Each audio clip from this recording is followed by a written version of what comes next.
전국 법관회의 그 결의안이 오늘 대법원에 전달됐습니다. 과연 양승태 대법원장은 요구사항을 받아들일까요? 또 이번 법관회의가 사법개혁의 단초가 될 수 있을지요? 이 문제와 관련해 세 분 모시고 말씀 나눠보도록 하겠습니다. 장윤선 오마이뉴스 기자 자리하셨습니다. 네, 안녕하세요. 예. 요즘 회사 자주 안 나가세요? 네. 여기 자주 나오셔갖고. 네. 예. 휴가 중입니다. 아, 휴가 중이세요? 네. 연차 쓰고 있습니다. 투잡스. 투잡스? 예. 네. 휴가 중에도 일하고. 훌륭한 기자 아닙니까? 예. 돈도 많이 벌고. 네. 자, 검찰개혁 원투펀치. 오늘 원펀치만 나오고 투펀치는 안 나왔어요. 이자 변호사. 예, 안녕하세요. 이재호입니다. 이른바 그 서자 아니에요, 서자. 서초동 저승사자. 예, 검찰개혁이 아닌데 사법개혁은 다 아시나요? 예, 민변의 사법위원, 전 사법위원장입니다. 민변 회장 떨어지신 분. 사법위원회는 검찰개혁뿐만 아니라 법원개혁. 그렇죠. 이런 것도 이렇게 업무로 관장하고 있습니다. 이 법원개혁이 사실 국민들 관심이 좀 멀어져 있고 무엇을 해야 될지 잘 모르지만 무척 중요한 부분이죠. 국민들의 그 정보가 이제 접근이 안 돼서 그런 건데요. 사실상 이 제왕적 대통령제라 그러잖아요. 예. 대법원장은 대한민국에서 명실상부한 그 제왕입니다. 예, 알겠습니다. 그 말씀 계속 이어서 듣고요. 이정열 전 부장판사. 안녕하십니까. 예. 20년 넘게 있었죠. 다 따지면. 예, 그렇죠. 예. 22년 정도 되죠. 그리고 지금 법원에는 17년. 함께 사시는 분은 계속 판사 생활을 하고 계시고요. 예. 어제 그 회의에 나가셨나요? 네, 그런 걸로 알고 있습니다. 오, 그럼 100위 안에 든 거예요? 그렇게 등수맥인 건지는 잘 모르겠는데. 어쨌든 센 거 아니에요. 별로. 대표자를 뽑혔는데 30명 중에. 뭐 어떤 연유인지는 저는 잘 알지 못합니다. 같이 살면서 잘 모르신다. 보기가 뭔가 힘듭니다. 감추고 있는 것 같은데. 네. 예. 자, 어떻게 된 일인가요, 이게? 사실 그 언론에 처음 알려지게 된 것은 지난 3월 2일로 거슬러 올라갔는데요. 그때 이제 경향신문이 첫 보도를 했는데 이제 사건의 단초가 됐던 것은 지난 2월 20일 날 법원행정처의 선임관으로 발령받은 이모 판사가 있었는데 이 판사가 이판희예요? 이모 판사. 이씨성을 가진 판사님이 이름이 비슷합니다. 그래요? 그 순간에 판자가 들어가지 않았나요? 그 말씀해 주세요. 그러면 실명 보도해도 되나요? 뭐 실명 굳이 할 건 없죠. 실명 보도하면 안 돼요. 굳이 할 건 없죠. 우리는 다 알고 있잖아요. 판사니까 이름 안에 판이 들어갔을 거고. 아니, 판사는 직함이기도 해. 어찌됐든, 이 이모 판사님께서 그 모임의 그 간사를 맡고 있는 국제인권법연구회라는 그 법원에 전체 판사 2,900명 가운데 480여 명이 회원으로 가입되어 있는 이 모임이 그 이제 사법부 독립 그리고 이제 법관의 인사제도 개편에 대한 여론조사를 한 거예요. 판사님들 대상으로 해서 어떻게 바뀌는 게 사법부의 독립과 법관의 인사제도를 어떻게 바꾸는 게 좋겠냐라고 설문조사를 해서 그거를 밝히는 것을 3월 25일 날 하기로 했어요. 그게 연대 로스쿨하고 공동으로 조사한 여론조사인가요? 네, 그렇죠. 그래서 그거를 밝히는 자리를 하려고 했는데 고위법관이 이모 판사님께 일종의 외압을 행사하는 거죠. 이 행사를 축소해라. 라고 했고 그것에 대해서 부당한 지시를 받아들일 수 없다라고 사임을 하고 이제 그냥 지방법원 판사로 내려가셨거든요. 이제 그 이후로 법원 내부에서는 계속 이 문제가 부글부글 끓고 있었고 이른바 이제 진보 언론 중심으로 해서 관련된 보도가 계속 나오고 있었는데요. 그러니까 사법부 안에서 이를테면 뭐 룸살롱 판사 또 향응받은 판사 이 부분에 대해서는 징계도 제대로 안 하면서 실제로 법관의 독립과 사법부 독립을 위해서 뭔가 좀 해보자라고 하는 영역에 대해서는 계속 축소하는 것에 책임이 있는 거 아니냐. 특히 이제 당시에 비슷한 시기에 박근혜 정부 블랙리스트 파문이 있었을 때 판사도 블랙리스트가 있다. 그래서 관련해서 이것도 어떤 건지 조사가 필요한 거 아니냐라는 요구가 있었던 것이죠. 그래서 이제 그게 계속 되다가 이제 지난 19일 날 전체 판사 가운데 몇 분이 모였죠? 100여 분? 100명이요. 예, 딱 100명이 딱 모여가지고 이 문제를 이제 쟁점화한 것이죠. 그러면서 이걸 가지고 일각에서는 판사 노조를 만들려고 하는 거 아니냐라고 이제 정치 쟁점으로 삼으려고 하고 있고 이 판사들의 어떤 정당하고 반드시 해야 되는 법관의 독립 문제와 관련해서 법원 행정처가 계속 내부적으로 판을 흔들려고 하는 거 아니냐라는 것까지 지금 진도가 나와 있는 상황이고요. 관련해서 물론 임기가 8월에 끝나지만 양승태 대법원장을 그대로 두고 이 문제를 해결할 수 있는 거냐라는 관련된 논의도 좀 진척이 되고 있고요. 오늘 관련해서 이제 요구 사안을 냈는데 그것을 양승태 대법원장 그리고 법원행정처가 어떻게 받아들일지는 지금 그 의문으로 남아 있는 상황입니다. 이정열 변호사님, 전 판사님. 네. 이게 전국 법관회의 8년 만에 열렸다 그래요. 전국 법관회의라고 하는 게 그 어떻게 열리게 되었고 내용은 이제 있었는데 이렇게 구성이 100명이나 되는 구성원이 어떠한 자격으로 참여했으면 어떤 의미가 있는 건지, 그리고 이 법원이라고 하는 게 우리가 검찰은 하도 분탕질을 많이 했고 국민들에게 많이 노출이 되어 있거든요. 근데 법원은 잘 몰라요. 도대체 그 장막 뒤에서 무슨 일이 일어나고 있는지. 그리고 실질적으로 국민들이 잘 모르고 양심적이고 독립적인 판결을 하면 되는 거거든요. 근데 느닷없이 이렇게 그 소용돌이 치는 배경 문제 좀 들었는데 그 법관회의 의미가 뭔지 일단 좀 한번 정리를 해주셔야 될 것 같아요. 우선은 법관회의라는 것이 일단 판사들이 집단적으로 모이는 거죠. 이 판사도 공무원의 일종이기 때문에 집단적으로 모이게 되면은 국가공무원법 위반의 소지가 생깁니다. 집단행동 금지가 있으니까. 그래서 그것을 예외적으로 그 집단행동을 인정하려고 만들어 놓은 제도가 법원조직법상의 판사회의라는 제도고요. 그런데 이제 하나 다른 점은 지금 법원조직법상에 보면은 판사회의를 규정한 조문에 전국 대표 판사회라는 건 없어요. 이건 그러니까 법률상의 조직은 아니에요. 다만 그런데 이게 워낙 전국적인 문제고 심대하고 중요한 문제이기 때문에 이것은 어느 한 군데에서 따로 논의를 할 그런 성질의 것도 아니고 전국에서 다 모여서 해야 되지 않느냐. 그래서 조금 전에 말씀하신 그 100명이라고 하는 것은 이 전국 대표 판사회의를 기획하고 처음에 성안했던 사람들이 아예 그냥 100명 정도로 하고 그다음에 각급 법원에 배치되어 있는 법관들의 인원수에 따라서 할당을 했어요. 그러니까 원래 처음에 지금 뭐 비교되는 것이 2008년도, 9년도에 그 신영철 전 대법관이 배당 조작을 했던 사건 때 있었던 전국판사회의가 있었는데 그때는 법관회의를 했던 법원만 대표자를 뽑아서 보냈고 이번에는 법관회의를 하지 않았더라도 각 법원마다 쿼터를 줘가지고 그 사람을 보내달라 해서 명실상부하게 전국의 법원을 다 대표하는 판사들이 모였던 거죠. 8년 이후에 최초라고 보기보다도 의미가 더 커졌네요. 그렇게 되면. 커졌죠. 그리고 그렇게 하게 된 이유는 2009년도에 있었던 전국 판사회의 때 그때 법원행정처가 주도를 했을 뿐만 아니라 개입을 해서 이번만 조용히 넘어가 달라.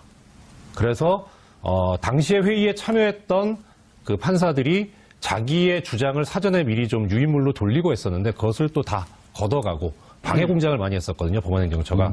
그래서 그때 참여했었던 판사들이 반성적인 고려에서 이번에는 절대 법원행정처에 당하지 않겠다라는 생각으로 많이 준비를 했었죠. 큰 일이 일어난 거네요. 형식상 세 번째 이제 법관회의인데 2003년도 대법관 구성 관행의 문제점에 관련해서 첫 번째 법관회의가 열렸고요. 2009년 신영청 단시 그 대법관이 촛불재판 개입 논란 때 두 번째 두 번째 법관 회의가 일어났는데 실질적으로 법관들이 자율적으로 법관 회의를 한 건 이번 처음이죠. 조금 전에 말씀 주셨습니다. 이재화 변호사님께서 2003년 법관회의 말씀하시는데 그건 사실 법관회의가 아니었고요. 그때 당시에 이제 대법원 그 구성과 관련해서 신임 대법관을 임명 제청하는데 종전의 구태에 따라서 계속 하니까 최재형 당시 대법원장이 그래서 판사들이 연판장을 돌립니다. 이렇게 하면 안 된다 해서 어떻게 해서 그렇게 임명 제청을 하게 된 것인지 대법원장과 법원행정처장이 해명을 하겠다라고 하면서 전국의 법원에다가 메일을 보냅니다. 그 해명 자리를 마련할 테니까 대표자를 뽑아서 보내달라. 근데 그때 제가 이 자리에 갔었거든요. 전주지방법원에 있었는데 가서 보니까 당연히 이제 회의인 줄 알고 갔었는데 거의 해명이었고 그리고 논의도 뭐 회의의 분위기는 아니었습니다. 그래서 이거는 엄밀하게 말하면 판사 회의는 아니었습니다. 예. 이 변호사님 계속 말씀하시죠. 그러니까 이처럼 그 자발적으로 그 대표자들을 뽑아서 전국적 회의를 한 것은 지금 법원행정처 중심으로 해서 실질적으로 사법행정권이라는 명분 하에 실질로 법관의 독립을 침해하는 요소가 곳곳에 보였다는 거죠. 그러면 어찌 보면 이게 해방 이후 최초네요. 그렇죠. 그 해방 이후 최초면 당군 이래 최초인데. 그런 셈이죠. 3월 25일 날 이제 국제인권법 연구회가 판사들 설문조사에서 발표했잖아요. 예. 거기 보면 약 90%의 판사들이 예. 사법행정권자, 뭐 대법원장, 뭐 법원행정처장을 사법행정권자라 그러는데 사법행정권자로 또 불이익을 받을까봐 그 염려돼서 재판을 제대로 못했다는 그런 여론조사가 결과가 나왔고요. 특히 45%에서 90%가 그렇게 찬성을 한 거예요? 그 실질적으로 영향을 받는다. 영향을 받는다. 독립이 안 된다는 거죠. 그리고 재판할 때. 하나 보충해 드리자면 약간만요. 방금 이재화 변호사님 말씀하신 것 관련해서 판사들 얘기는 법원행정처의 정책에 반대하는 판결을 하는 경우에 인사상 불이익을 받을 우려가 있지 않느냐. 거기에 동의한 판사가 88%. 그다음에 특정 정치 세력, 그러니까 뭐 그 당시에 야권이겠죠. 그쪽에 나 내지는 뭐 당시 정권을 잡고 있던 뭐 박근혜 정권에 반대되는 그런 내용의 판결을 하게 되는 경우에 인사상 불이익을 받을 수도 있다라고 우려했던 판사들이 45%. 이렇게 수치가 나와 있습니다. 이해가 되네요. 그러니까 원래 법원행정처가 만들어진 것은 49년도에 법원조직법이 생기면서 만들어졌는데 외압을 방지하고 사법부의 독립을 위해서 만들어진 것인데 오히려 그 통로가 사법부 독립을 침해하는 재판 판사들을 예. 통제하고 옥죄고 뭐 그런 역할을 하고 있다는 그 이런 기본적인 인식과 공감대가 형성돼서 여러분 판사회의가 개최된 걸로 보입니다. 예. 법원 행정처라고 하는 용어가 우리 시청자들한테 낯설거든요. 예를 들어 고등학교 학교로 따지면 고등학교 이제 법원이라고 통칭하면 행정처라고 하는 건 서무과쯤 되는 거 아니에요? 그렇죠. 그러니까 대통령 뭐 비교하면 청와대 뭐 비서실 예. 정도인데 어느 정도냐면 최초에는 이게 도입될 때는 예산 조직 이런 것들이 필요하잖아요. 그런 정도의 인사, 회계 뭐 이런 조직이 필요한 범위 내에서 했었는데 이게 점차 비대화됐어요. 점차 비대화돼서 지금은 거기에 소속된 판사들만 한 100여 명 정도 되는 것이고 그 판사가 결국 겸직을 하거든요. 한 2년 정도 있다가 다시 이제 판결 업무를 하거든요. 법원 내에서는 법원 행정처 출신 판사와 그렇지 않는 판사들이 사실상 서열이 매겨진다는 이야기도 있어요. 100여 명씩이나 돼요? 그 법원 행정처에? 예. 특히 이제 예를 들어 판사들 임명되면 비품구입 뭐 이런 등등 행정적 업무를 도와주는 거 아니에요? 예산도 좀 세우고? 그 정도만 하면 문제가 없는데 특히 이제 기획조정실, 사법지원실 이런 걸 통해서 실질적으로 기획행정실 같은 경우는 대국회 로비들도 다 담당하고 있는 거죠. 사법행정실 같은 경우는 재판제도, 재판 업무에 관한 제도 개선의 명분으로 해서 실질적으로는 대법원장이나 법원행정처장의 방침을 그대로 하고 판사들에게 내리는 지침 역할을 하고 있는 거죠. 그럼 이 법원 행정처가 이정열 전 판사님, 법원 행정처가 대법원장의 거의 정치적 입장, 결정 이런 것을 수행하는 친위부대적 성격이 되어 있는 거 아니에요? 친위부대적 성격을 가지고 있을 뿐만 아니라 법 자체도 그렇게 만들어져 있습니다. 그래요? 그러니까 대법원장의 사법행정권을 보좌하기 위해서 만들어진 기구가 법원행정처이기 때문에요. 문제는 지금 이재화 변호사님 말씀하신 대로 그게 그야말로 보좌하는 정도에 그쳐야 되는데 너무 커져서 오히려 스스로가 권력기관화되고 권력 집단화됐을 뿐만 아니라 법원 행정처를 근무했거나 거쳐간 예. 판사들 같은 경우에는 뭐 그야말로 이제 앞으로 꽃길이 열렸다. 예. 나름대로 예. 에이스면서 나는 이제 그 출세가도를 달렸다. 그렇죠. 그래서 법원 행정처에 들어갈 만한 그런 그 시기가 된 판사들 같은 경우는 법원 행정처에 들어가고 싶어서 상당히 애를 쓰고 그 다음에 이제 근무하고 나온 사람들은 그 경력을 관리하기 위해서 또 애를 쓰고요. 심지어 이제 최근에 뭐 이 조금 전에 말씀하셨던 국제인권법 연구의 사건 관련해서 가장 지금 주범으로 꼽히고 있는 임종원 전 법원행정처 차장 같은 경우에 그 있었던 법원행정처 차장이라는 자리는 다음번 자리가 대법관인 게 거의 통계상으로 한 60%가 넘어갈 겁니다. 최근은 거의 70% 가까이 되는 것 같고요. 그러니까 그야말로 요직 중에 요직이고 야, 법원 행정처 차장 그다음에 당연히 대법관. 거의 대법관이 돼요. 네. 차기 대법관이라는 사실 차기 대법관으로서 예우도 실질적으로 받고 있는 거죠. 저희 그쪽 용어로는 가등기 했다 그럽니다. 가등기. 대법관 가등기. 그 재미있는 그 이야기를 하자면 상고법원을 양승태 대법관이 임기 내에 수건의 사업으로 생각을 했었잖아요. 그렇죠. 이 뭐 토론회 특히 국회에서 토론을 하면 법원행정처 차장하고 그 기획조정실장 이런 사람은 반드시 참석합니다. 어떤 발언을 하는지. 그리고 그때 그 의원 입법 형식으로 발의하잖아요. 예. 정부 입법으로 발의하는 것이 아니라 그 각급 법원장을 동원해서 국회의원들 다 서명하도록 만들어 놓은 거죠. 그렇게 하고 실질적으로 패널들도 실질적으로 다 정해줘요. 그럴 뿐만 아니라 저는 춘천지방법원인 걸로 알고 있는데 아니 판사들 등산하는데 상고법원 실천을 위한 등산대회를 하는 건 난 참 보고 어이가 없더라고요. 판사들이 법원행정처 지시 하나로 주말에 상고법원을 말하자면 시행하기 위한 등산대회를 한다는 게 이게 말이 안 되는 거잖아요. 대국민 홍보를 위한 거죠. 달국. 그러니까 그게 이제 그 사법행정권의 남용의 전형적인 예죠. 완전 줄 세우게 하는 거 아닙니까? 예. 판사들 그 중에 상고법원을 실질적으로 반대하는 평판사들은 훨씬 많을 텐데 물며 겨자 먹기로 그 서열별로 이렇게 줄 서서 등산을 하고 있다는 게 국민들이 이것을 알았다면 얼마나 법원의 판결을 얼마나 무시하겠어요.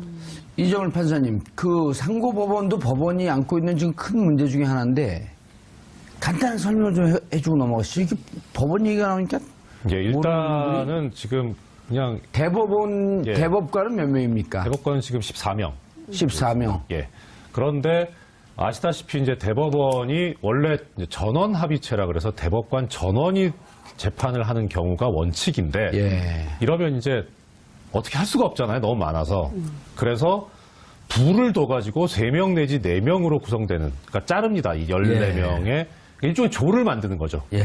그래서 그 조에서 구성되어 있는 대법관들이 의견이 일치되는 경우에는 전원 합의체에서 재판하지 않고 바로 끝낼 수 있는 그런 구조를 취하고 있어요. 주로 1, 2, 3, 4에서 각 부에 3명씩 해서 12명. 예. 그다음에 법원 행정처장도 대법관, 예, 재판을 하지 그렇죠. 않는 네. 그다음 대법원장 해서 14명이 되는 거죠. 그렇죠. 예.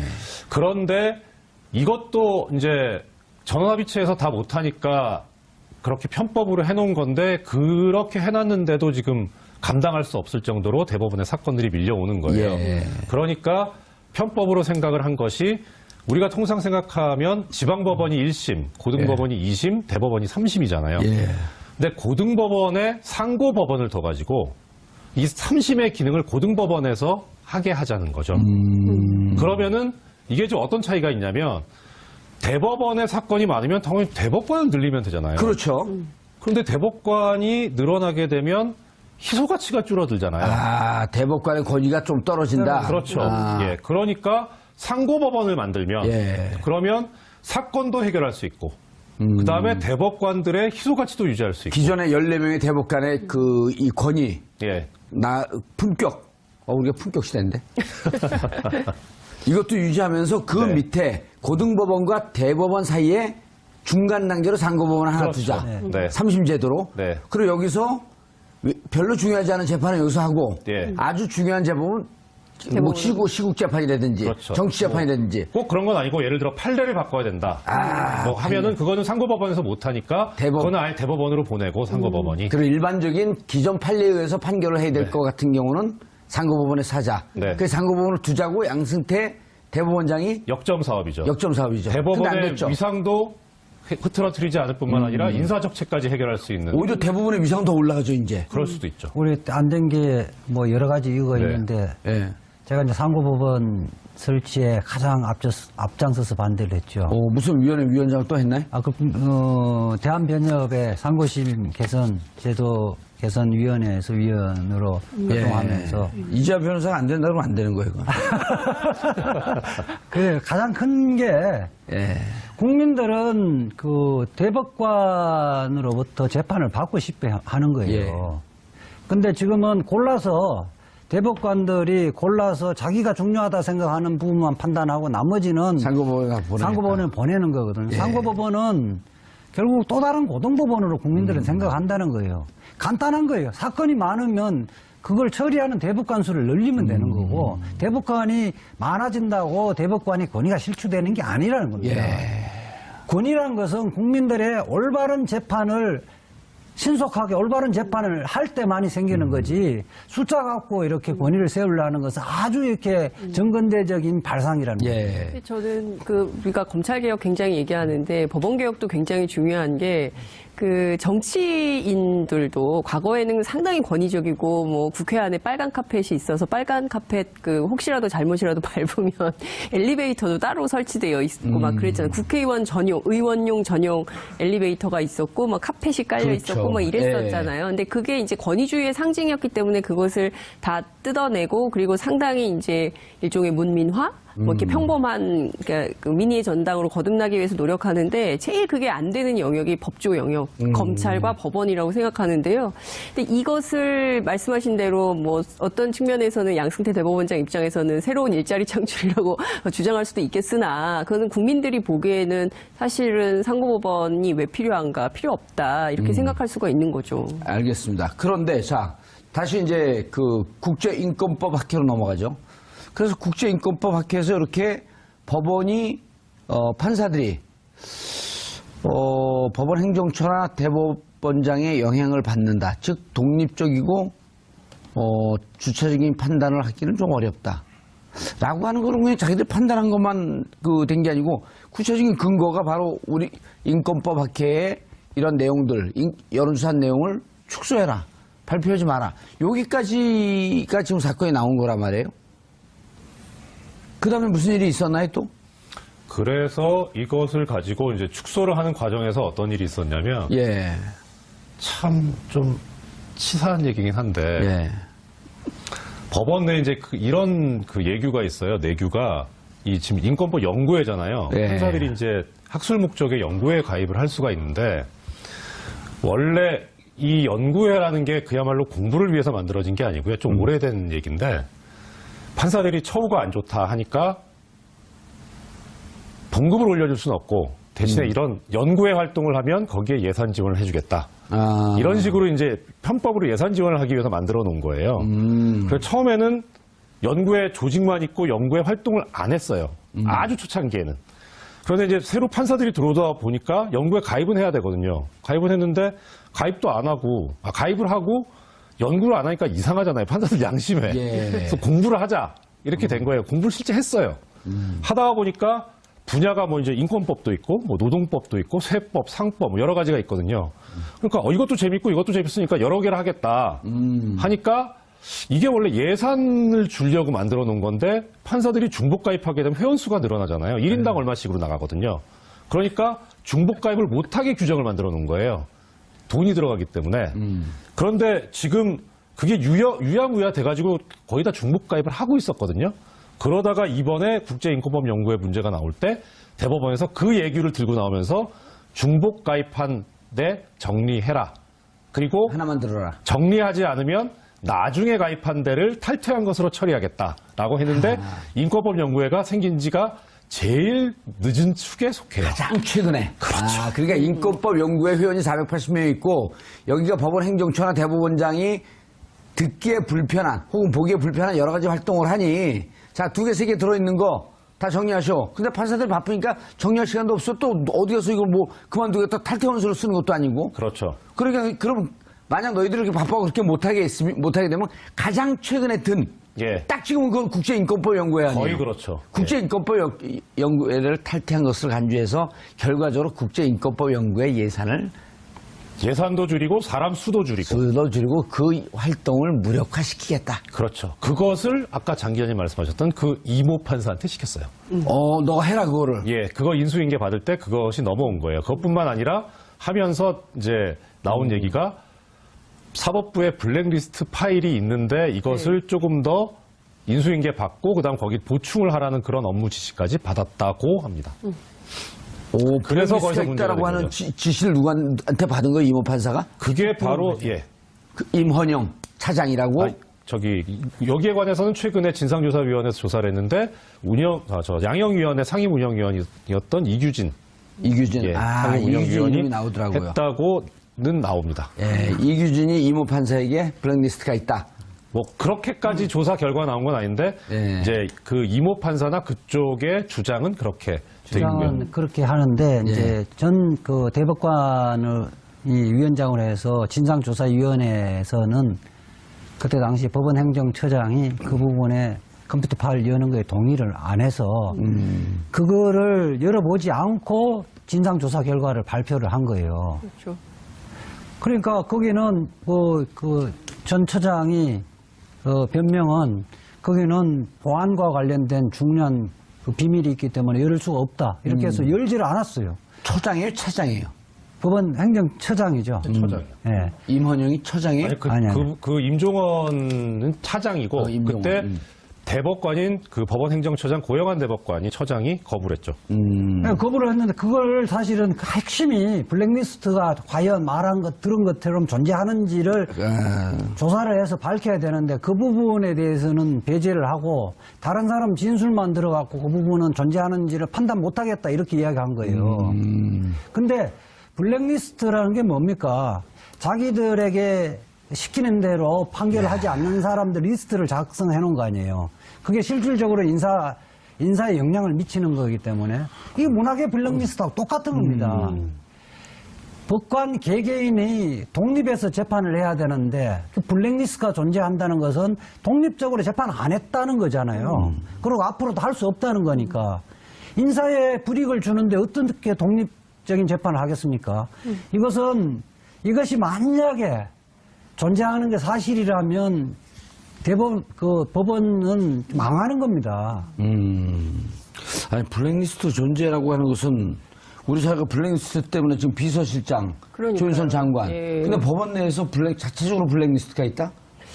그러니까 철저한 진상규명이 필요한 것이죠. 그러니까 지금 핵심은 이런 것 같아요. 양승태 대법원장 혹은 또 양승태 대법원장이 아니더라도 그 밖에 또 다른 대법원장을 중심으로 해서 그야말로 수직 서열화되어 있는 법원의 위계 구조가 있는 한 인사상 불이익 때문에 내가 인사상의 불이익이 우려되는데 제대로 된 판결 눈치 보게 되는 거고 자기 검열 끊임없이 하게 되는데 이러다 보면 양심에 반하는 판결을 할 수밖에 없는 상황이 되는 것이죠. 그러니까 이것에 대해서 더는 용인할 수 없다고 판단한 판사들이 자발적으로 새로운 제도 개혁이 필요하다, 법관의 독립이 필요하다, 사법 개혁해야 된다라고 요구하고 나선 것이기 때문에 이것이 제2의 사법 파동 이러면서 굉장히 큰 이슈로 부과되는데요.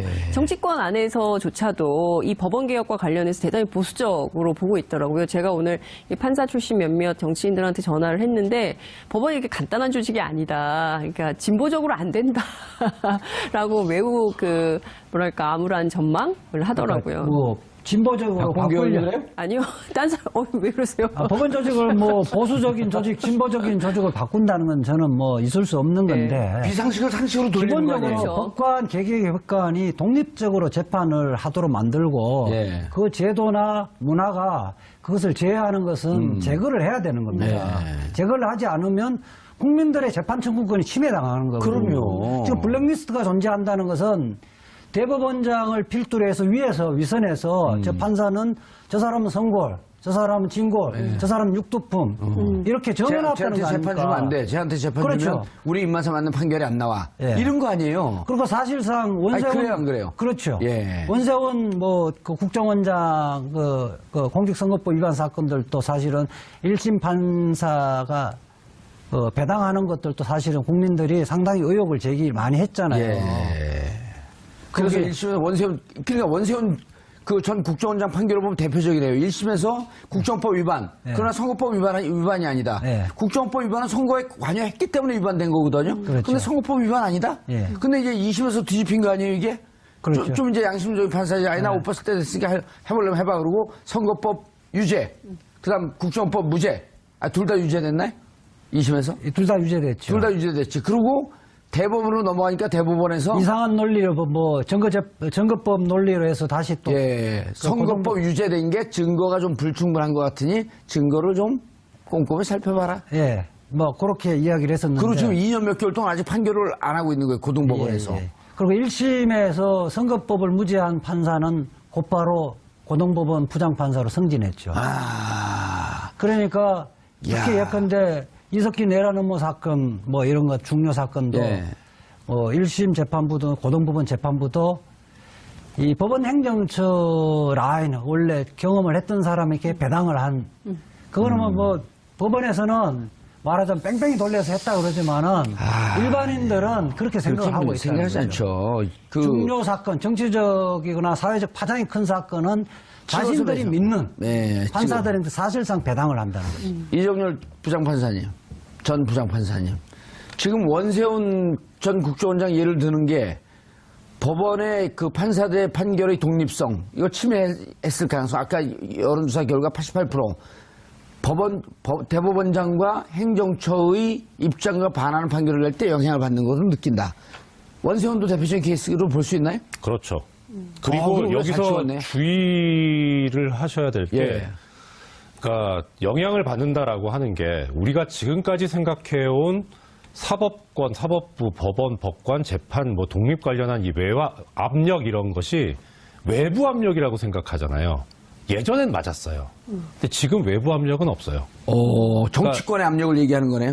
그렇죠. 정치권이든 옛날에는- 정부든. 예. 박정희 정권 시절에 권력의 압력, 네. 정치 권력의 압력. 예. 그건 없어졌다. 예. 근데 지금 문제는 내부의 압력인 거예요. 그러니까 그렇게 해서 지금 조금 전에 이재화 변호사님 말씀하신 대로 원세훈 국정원장 1심 무죄 선고했더니 바로 차관급인 고등법원 부장판사로 그대로 승진합니다.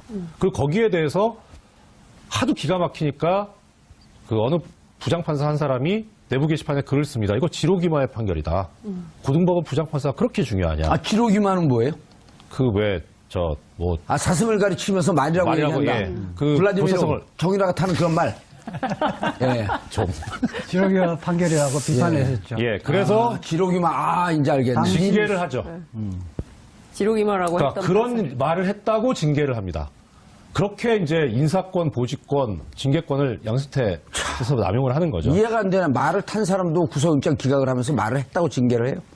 그리고 나서 이제 또 이재화 변호사님 말씀하신 대로 대법원에서 파기환송돼서 돌아와서 고등법원에서 계속 묵혀져 있는 2년 6개월 동안 묵은지예요. 그렇죠. 계속 묵히고 있는 거예요. 아예 재판을 안 합니다. 아예 제대로. 재판 안 해. 예. 그럼 그 부장판사 떠났잖아요. 떠났죠. 그리고 정권 바뀌었잖아요. 네. 그럼 해이지 이제. 모르죠. 그러니까 지금 이게 아니, 패널이 갖고 모르는 거 잘난 아니. 척하면서 모르죠. 그 사람이 지금 그러니까 이게 어떤 영향이나 외압이나 이게 문제가 아니라 예. 판사들 자체가 이제 그런 오랫동안 암흑기를 거쳐오다 보니까 알아서 스스로 긴다. 순치되거나 변화가 돼버린 거예요. 끊임없는 자기 그러니까 누가 시켜서 끼 된 게 아니라 그러니까 거기에서 정의롭게 저항하는 이정열 판사나 서기호 판사 이런 분들은 나오고 에이 그거로서 나 나간다. 빼주세요.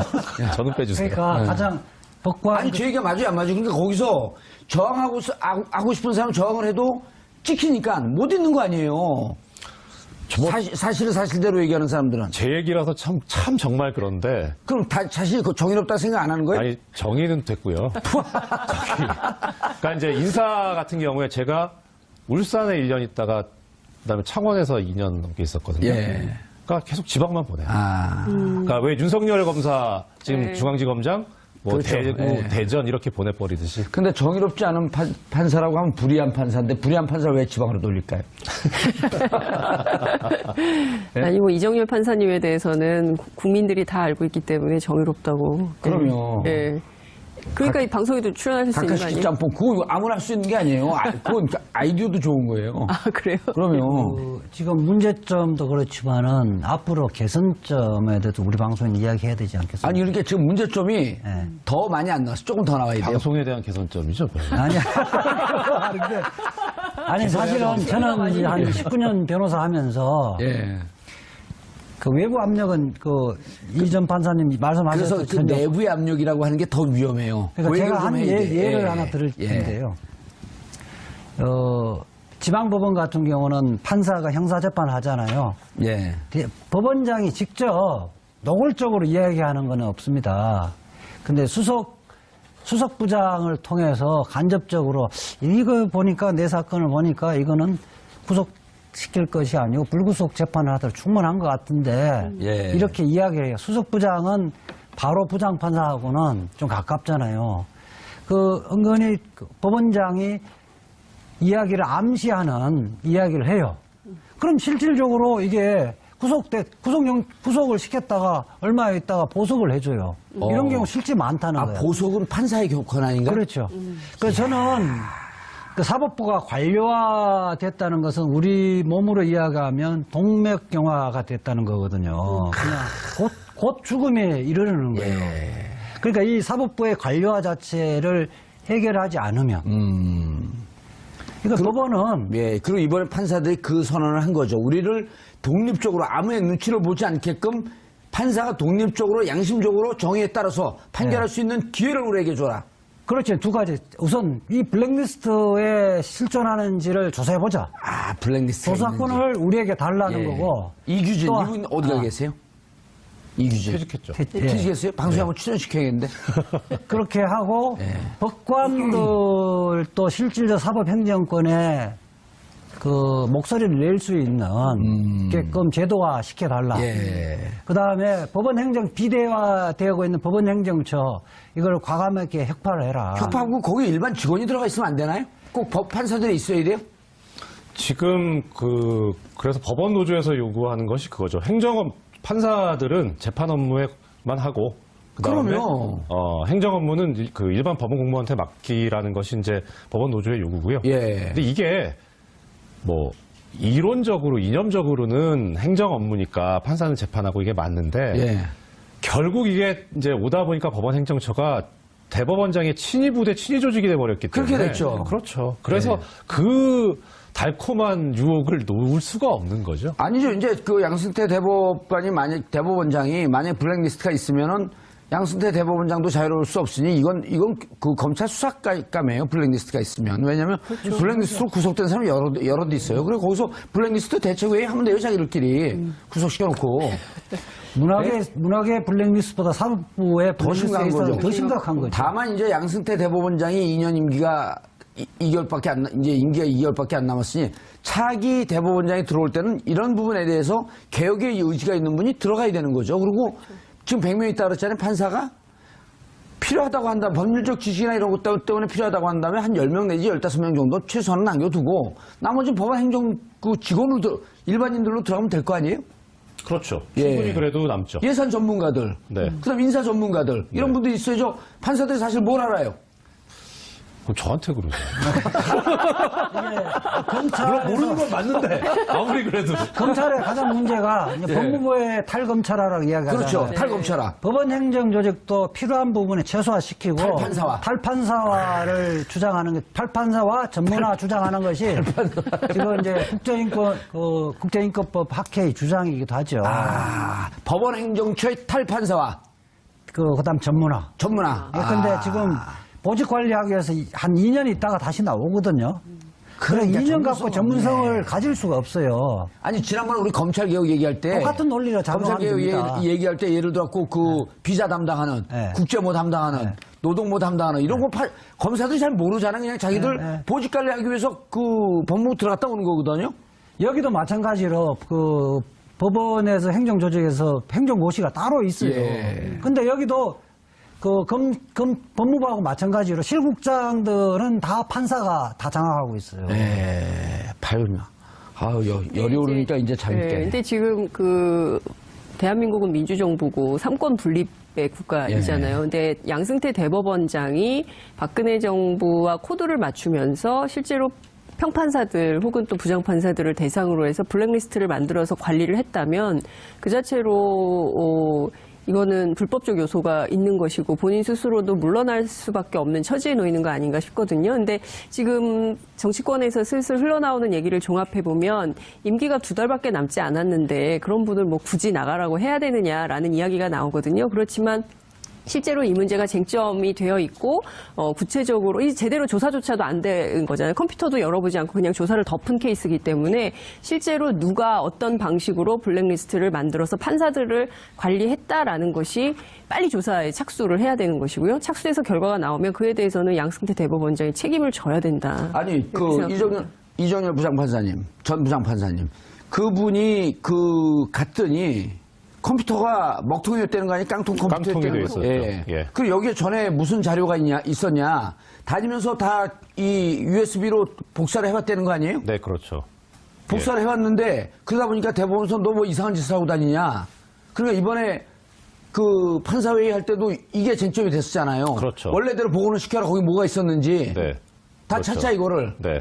그거 관련해서 이제 좀 의문스러운 것이 그거예요. 왜 아까 말씀하셨잖아요. 법원행정처장이 보안 자료가 있을 수 있기 때문에 이것은 조사할 수 없다. 공개할 수 없다. 뭐 명분은 그런데 그것을 열어봐서는 안 되는 이유가 있지 않았을까는 생각이 들어요. 그러니까 이것은 뭐냐면 일단 그 증언. 그러니까 후임자가 와서 인수인계를 받으려고 했더니 하드디스크가 전부 다 싹 파일이 지워진 깡통 PC더라. 그래서 업무 자료를 따서 인수인계 받아야 할 정도로 바빴다. 이런 얘기. 그다음에 열어주지 않은 얘기. 그러면 결국 이것은 이제 어느 정도까지는 지웠는데 훼손을 했는데 소위 말하는 우리 디지털 포렌식 해가지고 포렌식법으로 다 복구시킬 수 있는 거죠. 그거까지 갔을 때 살아날 것을 우려했던 것 아닌가. 그렇게 막았던 하드 것이. 자체도 바뀐 거 아니에요? 그래서 그 다음 든 생각이 이제 이거예요. 이 정도 됐으면 그 안에 있는 하드디스크 자체를 바꿨거나 통을 바꿨을 것 같은데. 아니면은 그래서 저도 지금 궁금한 게 그거예요. 제가 법원 있을 때 보면은 판사도 이제 컴퓨터 업무용 PC 쓰잖아요. 그러다가 이제 시간이 지나면 좀 구식이 될 거 아닙니까? 그거를 판사들은 이제 신형 컴퓨터로 바꿔주고 판사들 컴퓨터를 이제 일반 법원 공무원한테 보내줍니다. 이렇게 축축축 가요. 그래서 만약에 제 컴퓨터가 이제 블랙리스트가 있는 PC였다. 얘가 부적절한 것 같습니다. 이재화 변호사님께서 판사인데 이재화 변호사님 업무용 PC에 블랙리스트가 있었다. 근데 이게 구형이 됐어요. 그래갖고 이 컴퓨터가 저한테 옵니다. 제가 이제 일반직 공무원이에요. 그러면은 여기서 이제 이거를 포렌식 해보면 나올 거 아니에요. 그러니까 이게 일로 갔는지는 대장의 번호를 보면 추적 다 나오죠. 그런데 이게 한 대씩 오는 게 아니라 정봉주 판사님 것도 있고 장윤선 판사님 것도 있고 그러니까 이쪽으로 가고 이렇게 가고 하는데 하드만 바꿔버리면 되죠. 그럼 그 다음에 이건 어디로 갔는지 모르죠. 그러니까 이런 짓까지 했을까 싶긴 한데 이렇게까지 됐다면 사실은 거의 찾아내기 어려운 상황이에요. 아니요. 블랙리스트 자체가 사회적으로 문제가 됐기 때문에 제가 보기에는 하드를 바꿨을 가능성이 있어요. 그냥 그것을 디가우징이나 이런 방식으로 해서 지우지 않고. 그러니까요. 그게 좀 걱정스러워요. 포렌식으로 다 복구가 되잖아요, 웬만하면. 그래도 저는 법원에 좀 오래 있어서 그래서 좀 애정이 남아있는지 모르겠지만 설마 그렇게까지 하랴라는 생각은 들기는 해요. 그렇게까지. 조사를 거부했다는 것은 그렇죠. 블랙리스트가 없으면 조사를 거부할 이유가 없잖아요. 거기 어딘가 있겠다. 그럼요. 아까 하지 않았으면 다 까면 되는 거예요. 뭔가 찜찜하니까 거부를 하는 거거든요. 아니, 그러니까 서류를 보면 안 되게 해서, 왜냐면 개인 자료 이런 게 있었다라고 하니까 또 컴퓨터 공학과 출신의 판사가 그걸 일일이 다 쓴 거 아니에요? 내부 통신망에다가 무슨 얘기냐? 하나씩 검색해갖고 개인 정보라고 하게 되면 열지 말고 찾았고 열어보자 다 블랙리스트인지 아닌지. 그러니까 이제 거기에 대해서는 더 이상 답변을 안 해. 꿀봉은 벙어리야. 그러니까 법원이 굉장히 성역화되어 있는 거죠. 심각한 정도로. 지금까지 그 얘기했어요. 그러니까요. 예. 깨야 된다는 거죠. 성역을. 그래서 자 이제 마지막으로 이정열 전 부장판사님 말 길어 이정열 전 부장판사님 9자야. 그러니까 이 판 그럼 끝날 걸. 타석에서는 그러시잖아요. 방송이니까. 사판. 근데 자 예. 그러면 이번에 요구한 결의 사항 좀 소개해 주세요. 전체적으로 4가지가 있는데요. 예. 일단 지금 이제 이 문제됐던 사건, 사법행정권의 을 남용했다는 의혹, 예. 그다음에 블랙리스트 관련해서 추가 조사를 하자. 예, 추가 조사를 하자고 그랬고요. 예, 이게 한목급이죠? 예, 저기 있네. 저 읽어주세요. 그다음에 사법행정권 남용에 관련된 사람들 업무에서 배제를 시켜라라는 거 하고, 아하. 그다음에 이제 이번에 있었던 법관 회의를 상설화시키자라는 얘기가 있고요. 예. 그다음에 양 대법원장이 입장을 표명하라. 예. 이런 4가지 그런데 요구입니다. 사법부 블랙리스트 추가 조사를 자체 조사하겠다는 거 아닌가요? 자체 조사는 어디서 나온 거예요? 저 중에. 현재로서는 이 전국 판사 회의에서 선임하는 소위를 꾸려서 거기서 선임하는 사람들이 조사를 하는 것으로 일단 잠정적으로는 생각을 하고 있는 것 같은데 예. 아직 구체적으로 몇 명이 언제 어디를 어떻게 조사할지는 지금 아직 거기까지는 나오진 예. 않은 것 같습니다. 대법원장에게 조사권을 그 위원회에게 좀 넘겨달라. 그 예. 요구까지 하신 걸로. 그렇죠. 예. 그리고 이제 저걸 오늘 양승태 대법원장에게 넘겼고, 예. 이렇게 되는 거죠. 아까 임기 2개월 얘기했는데, 만약에 여기에 불법성이 있다든지, 혹은, 법원들에 대해서, 법관들에 대해서 블랙리스트가 있었다고 한다면, 임기와 무관하게, 이건 법적으로 조사해야 되는 거 아니에요? 당연하죠. 그리고 한우가 남았더라도, 불명예 퇴진을 시켜야 되는 거죠. 그렇죠. 그리고, 감옥 가고 싶어? 그렇게 해야 되는 거죠. 깜짝이야. 본인이 물러나지 않으면 탄핵 위에 방법이 없어요. 그래요? 뭐 탄핵하기에는 2달 안에 탄핵하기는 어려운. 국민들이 뭐 탄핵이 익숙해졌으니까요, 이제. 이제 전원 합의체라 그래서 대법관 전원이 재판을 하는 경우가 원칙인데 예. 이러면 이제 어떻게 할 수가 없잖아요. 너무 많아서. 그래서 부를 둬가지고 3명 내지 4명으로 구성되는, 그러니까 자릅니다. 이 14명의 일종의 조를 만드는 거죠. 예. 그래서 그 조에서 구성되어 있는 대법관들이 의견이 일치되는 경우에는 전원 합의체에서 재판하지 않고 바로 끝낼 수 있는 그런 구조를 취하고 주로 있어요. 1, 2, 3, 4에서 각 부에 3명씩 해서 12명. 예. 그 다음에 법원 행정처장도 대법관. 예, 재판을 하지 그렇죠. 않는. 네. 그다음 대법원장 해서 14명이 되는 거죠. 그렇죠. 예. 그런데 이것도 이제 전원합의체에서 다 못하니까 그렇게 편법으로 해놓은 건데 그렇게 해놨는데도 지금 감당할 수 없을 정도로 대법원의 사건들이 밀려오는 거예요. 예. 그러니까 편법으로 생각을 한 것이 우리가 통상 생각하면 지방법원이 1심, 고등법원이 2심, 대법원이 3심이잖아요. 예. 근데 고등법원에 상고법원을 둬가지고 이 3심의 기능을 고등법원에서 하게 하자는 거죠. 그러면은 이게 좀 어떤 차이가 있냐면 대법원의 사건이 많으면 당연히 대법관을 늘리면 되잖아요. 그렇죠. 그런데 대법관이 늘어나게 되면 희소 가치가 줄어들잖아요. 대법관의 권위가 좀 떨어진다. 그렇죠. 아. 예, 그러니까 상고법원을 만들면 예. 그러면 사건도 해결할 수 있고 그다음에 대법관들의 희소 가치도 유지할 수 있고. 기존의 14명의 대법관의 이 권위, 예. 품격. 우리가 품격 시대인데.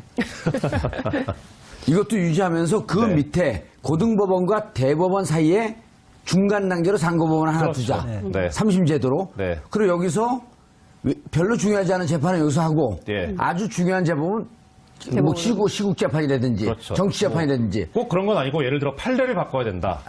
뭐 하면은 그거는 상고법원에서 못 하니까 그거는 아예 대법원으로 보내고 상고법원이. 그리고 일반적인 기존 판례에 의해서 판결을 해야 될 것 같은 경우는 상고법원에서 하자. 네. 그 상고법원을 두자고 양승태 대법원장이 역점 사업이죠. 역점 사업이죠. 근데 안 대법원의 됐죠. 위상도 흐트러뜨리지 않을 뿐만 아니라 인사적체까지 해결할 수 있는. 오히려 대부분의 위상 더 올라가죠 이제. 그럴 수도 있죠. 우리 안 된 게 뭐 여러 가지 이유가 네. 있는데 예. 제가 이제 상고법원 설치에 가장 앞장서서 반대를 했죠. 무슨 위원회 위원장을 또 했나요? 대한변협의 상고심 개선 제도 개선위원회에서 위원으로 활동하면서 이자 변호사가 안 된다 그러면 안 되는 거예요. 이건.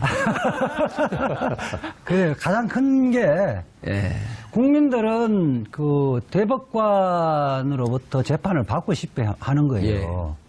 근데 지금은 골라서 대법관들이 골라서 자기가 중요하다 생각하는 부분만 판단하고 나머지는 상고법원에 보내는 거거든요. 예. 상고법원은 결국 또 다른 고등법원으로 국민들은 생각한다는 거예요. 간단한 거예요. 사건이 많으면 그걸 처리하는 대법관 수를 늘리면 되는 거고 대법관이 많아진다고 대법관이 권위가 실추되는 게 아니라는 겁니다. 예. 권위라는 것은 국민들의 올바른 재판을 신속하게 올바른 재판을 할 때만이 생기는 거지 숫자 갖고 이렇게 권위를 세우려는 것은 아주 이렇게 정근대적인 발상이라는 거예요. 예. 저는 우리가 검찰개혁 굉장히 얘기하는데 법원개혁도 굉장히 중요한 게 정치인들도 과거에는 상당히 권위적이고 뭐 국회 안에 빨간 카펫이 있어서 빨간 카펫 혹시라도 잘못이라도 밟으면 엘리베이터도 따로 설치되어 있고 막 그랬잖아요. 국회의원 전용, 의원용 전용 엘리베이터가 있었고 막 카펫이 깔려 그렇죠. 있었고 막 이랬었잖아요. 근데 그게 이제 권위주의의 상징이었기 때문에 그것을 다 뜯어내고 그리고 상당히 이제 일종의 문민화? 뭐 이렇게 평범한 그 민의의 전당으로 거듭나기 위해서 노력하는데 제일 그게 안 되는 영역이 법조 영역, 검찰과 법원이라고 생각하는데요. 근데 이것을 말씀하신 대로 뭐 어떤 측면에서는 양승태 대법원장 입장에서는 새로운 일자리 창출이라고 주장할 수도 있겠으나 그거는 국민들이 보기에는 사실은 상고법원이 왜 필요한가, 필요 없다 이렇게 생각할 수가 있는 거죠. 알겠습니다. 그런데 자 다시 이제 국제인권법 학회로 넘어가죠. 그래서 국제인권법 학회에서 이렇게 법원이 판사들이 임명되면 그 비품 구입 뭐 이런 등등 행정적 업무를 도와주는 거 아니에요? 예산도 좀 세우고? 그 정도만 하면 문제가 없는데 특히 이제 기획조정실, 사법지원실 이런 걸 통해서 실질적으로 기획행정실 같은 경우는 대국회 로비들도 다 담당하고 있는 거죠.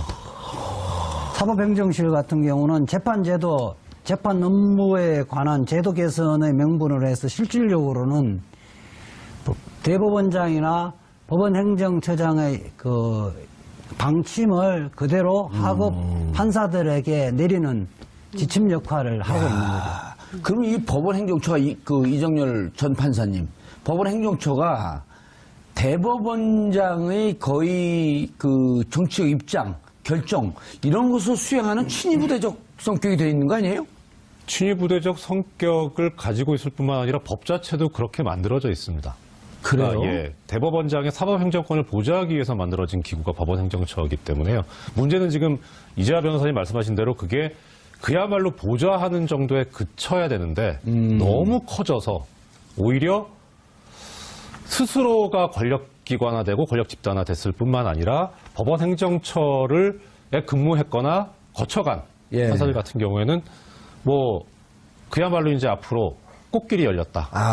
예. 나름대로 에이스면서 나는 이제 출세가도를 달렸다. 그렇죠. 그래서 법원행정처에 들어갈 만한 그런 시기가 된 판사들 같은 경우는 법원행정처에 들어가고 싶어서 상당히 애를 쓰고 그 다음에 이제 근무하고 나온 사람들은 그 경력을 관리하기 위해서 또 애를 쓰고요.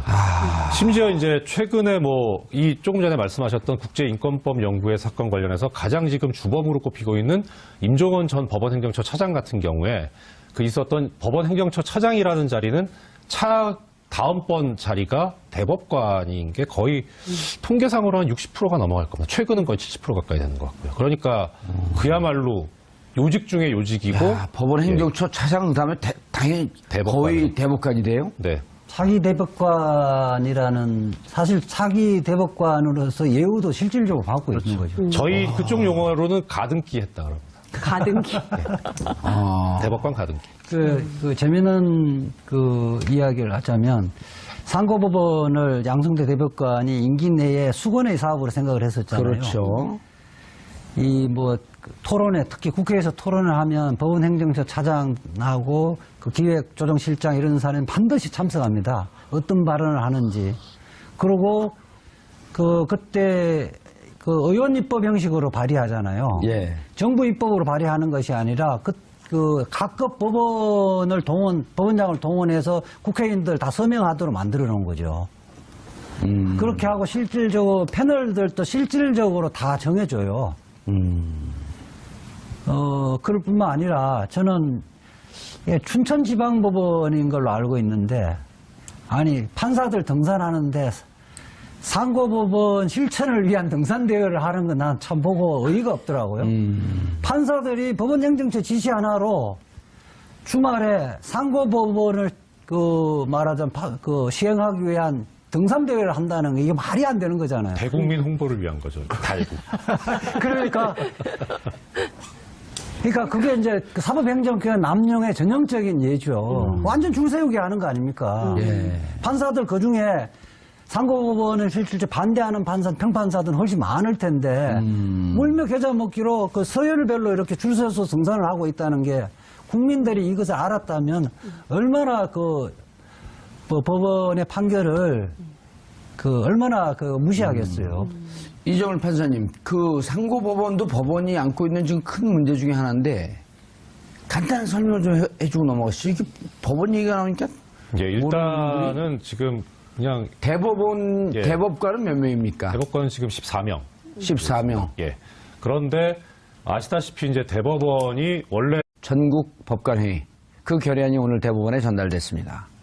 과연 양승태 대법원장은 요구사항을 받아들일까요? 또 이번 법관회의가 사법개혁의 단초가 될 수 있을지요? 이 문제와 관련해 세 분 모시고 말씀 나눠보도록 하겠습니다. 장윤선 오마이뉴스 기자 자리하셨습니다. 네, 안녕하세요. 예. 요즘 회사 자주 안 나가세요? 네. 여기 자주 나오셔갖고. 네. 예. 휴가 중입니다. 휴가 중이세요? 네. 연차 쓰고 있습니다. 투잡스. 투잡스? 예. 네. 휴가 중에도 일하고. 훌륭한 기자 아닙니까? 예. 돈도 많이 벌고. 자, 검찰개혁 원투펀치.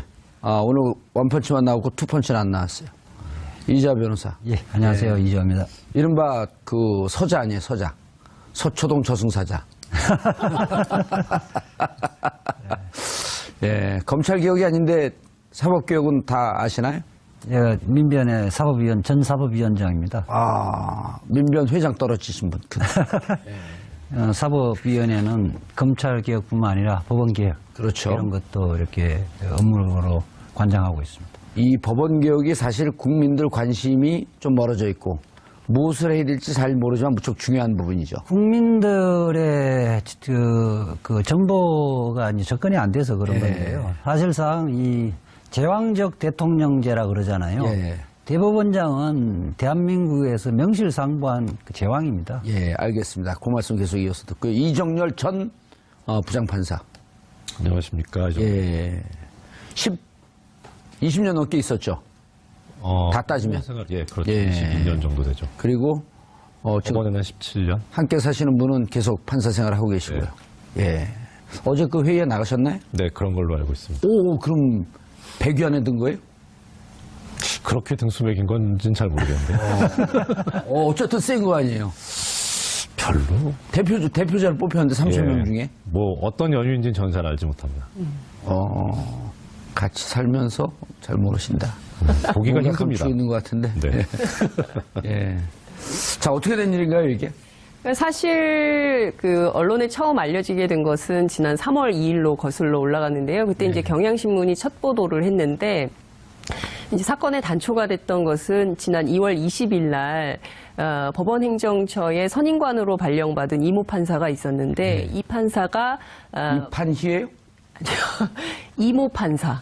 이씨성을 가진 판사님이 이름이 비슷합니다. 그래요? 그 순간에 판자가 들어가지 않았나요? 말씀해 주세요. 그러면 실명 보도해도 되나요? 실명 굳이 비실명 할 건 보도를 없죠. 해야 돼서. 실명 보도하면 안 돼요. 굳이 할 거 없죠. 우리는 다 알고 있잖아요. 판사니까 이름 안에 판이 들어갔을 거고. 아니, 판사는 직함이기 때문에. 어찌됐든, 이 이모 판사님께서 그 모임의 간사를 맡고 있는 국제인권법연구회라는 그 법원에 전체 판사 2,900명 가운데 480여 명이 회원으로 가입되어 있는 이 모임이 이제 사법부 독립 그리고 이제 법관의 인사제도 개편에 대한 여론조사를 한 거예요. 판사님들 대상으로 해서 어떻게 바뀌는 게 사법부의 독립과 법관의 인사제도를 어떻게 바꾸는 게 좋겠냐라고 설문조사를 해서 그거를 밝히는 것을 3월 25일 날 하기로 했어요. 그게 연대 로스쿨하고 공동으로 조사한 여론조사인가요? 네, 그렇죠. 그래서 그거를 밝히는 자리를 하려고 했는데 고위법관이 이모 판사님께 일종의 외압을 행사하는 거죠. 이 행사를 축소해라. 했다라고 했고 그것에 대해서 부당한 지시를 받아들일 수 없다라고 사임을 하고 이제 그냥 지방법원 판사로 내려가셨거든요. 이제 그 이후로 법원 내부에서는 계속 이 문제가 부글부글 끓고 있었고 이른바 이제 진보 언론 중심으로 해서 관련된 보도가 계속 나오고 있었는데요. 그러니까 사법부 안에서 이를테면 뭐 룸살롱 판사 또 향응받은 판사 이 부분에 대해서는 징계도 제대로 안 하면서 실제로 법관의 독립과 사법부 독립을 위해서 뭔가 좀 해보자라고 하는 영역에 대해서는 계속 축소하는 것에 책임이 있는 거 아니냐. 특히 이제 당시에 비슷한 시기에 박근혜 정부 블랙리스트 파문이 있었을 때 판사도 블랙리스트가 개입 논란 때 두 번째 광우병 촛불이었죠. 두 번째 법관 회의가 일어났는데 실질적으로 법관들이 자율적으로 법관 회의를 한 건 이번 처음이죠. 조금 전에 말씀 주셨습니다. 이재화 변호사님께서 2003년 법관회의 말씀하시는데 그건 사실 법관회의가 아니었고요. 그때 당시에 이제 대법원 그 구성과 관련해서 신임 대법관을 임명 제청하는데 종전의 구태에 따라서 계속 하니까 최재형 당시 대법원장이 그래서 판사들이 연판장을 돌립니다. 이렇게 하면 안 된다 해서 어떻게 해서 그렇게 임명 제청을 하게 된 것인지 대법원장과 법원 행정처장이 해명을 하겠다라고 하면서 전국의 법원에다가 메일을 보냅니다. 그 해명 자리를 마련할 테니까 대표자를 뽑아서 보내달라. 근데 그때 제가 이 자리에 갔었거든요. 전주지방법원에 있었는데 가서 보니까 당연히 이제 회의인 줄 알고 갔었는데 거의 해명이었고 그리고 논의도 뭐 회의의 분위기는 아니었습니다. 그래서 이거는 엄밀하게 말하면 판사 회의는 아니었습니다. 예, 이 변호사님 계속 말씀하시죠. 그러니까 이처럼 그 자발적으로 그 대표자들을 뽑아서 전국적 회의를 한 것은 지금 법원 행정처 중심으로 해서 실질적으로 사법행정권이라는 명분 하에 실질로 법관의 독립을 침해하는 요소가 곳곳에 보였다는 거죠. 그러면 어찌 보면 이게 해방 이후 최초네요? 그렇죠. 그 해방 이후 최초이면 당군 이래 최초인데? 그런 셈이죠. 3월 25일 날 이제 국제인권법 연구회가 판사들 설문조사에서 발표했잖아요. 예. 거기 보면 약 90%의 판사들이 예. 사법행정권자, 뭐 대법원장, 뭐 법원행정처장을 사법행정권자라 그러는데 사법행정권자로 또 불이익을 받을까봐 그 염려돼서 재판을 제대로 못했다는 그런 여론조사가 결과가 나왔고요. 특히 45%에서 90%가 그렇게 찬성을 한 거예요? 그 실질적으로 영향을 받는다. 영향을 받는다. 독립이 안 된다는 거죠. 그리고 하나 보충해 드리자면 약간만요. 방금 이재화 변호사님 말씀하신 것 관련해서 판사들 얘기는 법원 행정처의 정책에 반대하는 판결을 하는 경우에 인사상 불이익을 받을 우려가 있지 않느냐. 거기에 동의한 판사가 88%. 그다음에 특정 정치 세력 그러니까 뭐 그 당시에 야권이겠죠. 그쪽에 나 내지는 뭐 당시 정권을 잡고 있던 뭐 박근혜 정권에 반대되는 그런 내용의 판결을 하게 되는 경우에 인사상 불이익을 받을 수도 있다라고 우려했던 판사들이 45% 이렇게 수치가 나와 있습니다. 이해가 되네요. 원래 법원 행정처가 만들어진 것은 49년도에 법원조직법이 생기면서 만들어졌는데 외압을 방지하고 사법부의 독립을 위해서 만들어진 것인데 오히려 그 통로가 사법부 독립을 침해하는 재판 판사들을 통제하고 옥죄고 뭐 그런 역할을 하고 있다는 그 이런 기본적인 인식과 공감대가 형성돼서 여러분 판사회의가 개최된 걸로 보입니다. 법원 행정처라고 하는 용어가 우리 시청자들한테 낯설거든요. 예를 들어 고등학교 학교로 따지면 고등학교 이제 법원이라고 통칭하면 행정처라고 하는 건 서무과쯤 되는 거 아니에요?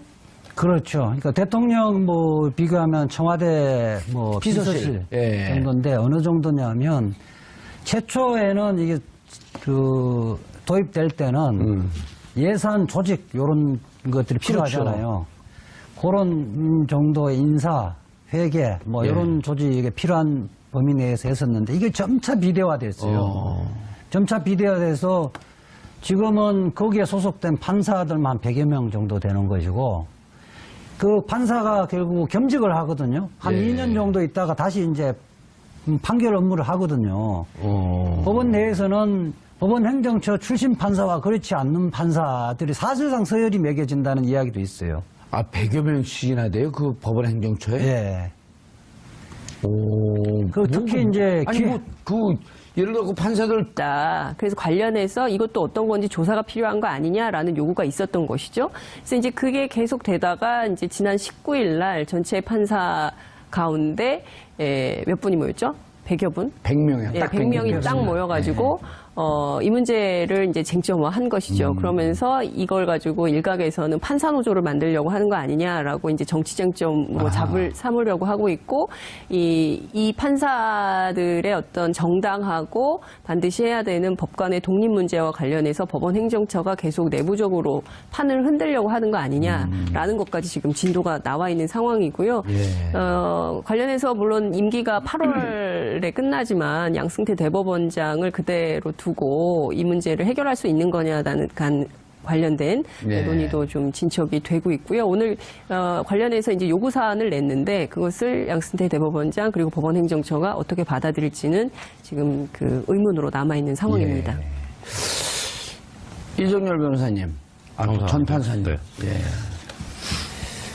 이게 전국 법관회의 8년 만에 열렸다 그래요? 전국 법관회의라고 하는 게 어떻게 열리게 되었고 내용은 이제 있었는데 이렇게 구성이 100명이나 되는 구성원이 어떤 자격으로 참여했으면 어떤 의미가 있는 건지 그리고 이 법원이라고 하는 게 우리가 검찰은 하도 분탕질을 많이 하고 국민들에게 많이 노출이 되어 있거든요. 근데 법원은 잘 몰라요. 도대체 그 장막 뒤에서 무슨 일이 일어나고 있는지 그리고 실질적으로 국민들이 잘 모르고 양심적이고 독립적인 판결을 하면 되는 거거든요. 근데 느닷없이 이렇게 그 소용돌이 치는 배경은 이제 좀 들었는데 그 법관회의 의미가 뭔지 일단 우선 정리해 주셔야 될 것 같아요. 우선은 법관회의라는 것이 일단 판사들이 집단적으로 모이는 거죠. 이 판사도 공무원의 일종이기 때문에 집단적으로 모이게 되면 국가공무원법 위반의 소지가 생깁니다. 집단행동 금지가 있으니까. 그래서 그것을 예외적으로 그 집단행동을 인정하려고 만들어 놓은 제도가 법원조직법상의 판사회의라는 제도고요. 그런데 이제 하나 다른 점은 지금 법원조직법상에 보면은 판사회의를 규정한 조문에 전국 대표 판사회의라는 건 없어요. 이건 그러니까 법률상의 조직은 아니에요. 다만 그런데 이게 워낙 전국적인 문제고 심대하고 중요한 문제이기 때문에 이것은 어느 한 군데에서 따로 논의를 할 그런 성질의 것도 아니고 전국에서 다 모여서 해야 되지 않느냐. 그래서 조금 전에 말씀하신 그 100명이라고 하는 것은 이 전국 대표 판사회의를 기획하고 처음에 성안했던 사람들이 아예 그냥 100명 정도로 하고 그다음에 각급 법원에 배치되어 있는 법관들의 인원수에 따라서 할당을 했어요. 그러니까 원래 처음에 지금 뭐 비교되는 것이 2008년도, 9년도에 그 신영철 전 대법관이 배당 조작을 했던 사건 때 있었던 전국판사회의가 있었는데 그때는 법관회의를 했던 법원만 대표자를 뽑아서 보냈고 이번에는 법관회의를 하지 않았더라도 각 법원마다 쿼터를 줘가지고 그 사람을 보내달라 해서 명실상부하게 전국의 법원을 다 대표하는 판사들이 모였던 거죠. 8년 이후에 최초라고 보기보다도 의미가 더 커졌네요. 그렇게 되면. 커졌죠. 그리고 그렇게 하게 된 이유는 2009년도에 있었던 전국 판사회의 때 그때 법원행정처가 주도를 했을 뿐만 아니라 개입을 해서 이번만 조용히 넘어가 달라. 그래서 당시에 회의에 참여했던 그 판사들이 자기의 주장을 사전에 미리 좀 유인물로 돌리고 했었는데 그것을 또 다 걷어가고 방해 공작을 많이 했었거든요. 법원행정처가. 그래서 그때 참여했었던 판사들이 반성적인 고려에서 이번에는 절대 법원행정처에 당하지 않겠다라는 생각으로 많이 준비를 했었죠. 큰 일이 일어난 거네. 형식상 세 번째 이제 법관회의인데 2003년도 대법관 구성 관행의 문제점에 관련해서 첫 번째 법관회의가 열렸고요. 2009년 신영청 단시 그 대법관이 촛불재판